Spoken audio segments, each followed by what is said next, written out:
أولئك على هدى من ربهم وأولئك هم المفلحون۔ ایسے لوگ اپنے رب کی طرف سے راہ راست پر ہیں اور وہی فلاح پانے والے ہیں۔ إن الذين كفروا سواء عليهم أأنذرتهم أم لم تنذرهم لا يؤمنون۔ جن لوگوں نے ان باتوں کو تسلیم کرنے سے انکار کر دیا ان کے لیے یکساں ہے، خواہ تم انہیں خبردار کرو یا نہ کرو، بہرحال وہ ماننے والے نہیں ہیں۔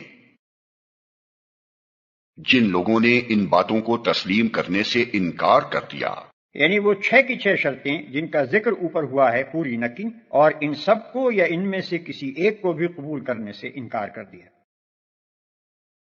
ختم اللہ علی قلوبہم وعلی سمعہم وعلی ابصارہم غشاوہ ولہم عذاب عظیم۔ اللہ نے ان کے دلوں اور ان کے کانوں پر مہر لگا دی ہے اور ان کی آنکھوں پر پردہ پڑ گیا ہے، وہ سخت سزا کے مستحق ہیں۔ اللہ نے ان کے دلوں اور ان کے کانوں پر مہر لگا دی ہے۔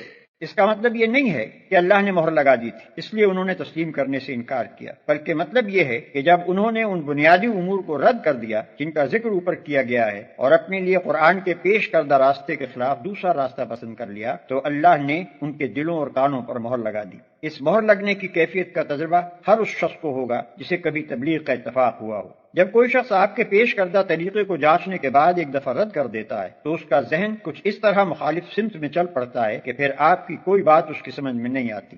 آپ کی دعوت کے لیے اس کے کان بہرے اور آپ کے طریقے کی خوبیوں کے لیے اس کی آنکھیں اندھی ہو جاتی ہیں، اور صریح طور پر محسوس ہوتا ہے کہ فی الواقع اس کے دل پر مہر لگی ہوئی ہے۔ Like, share and subscribe for more videos.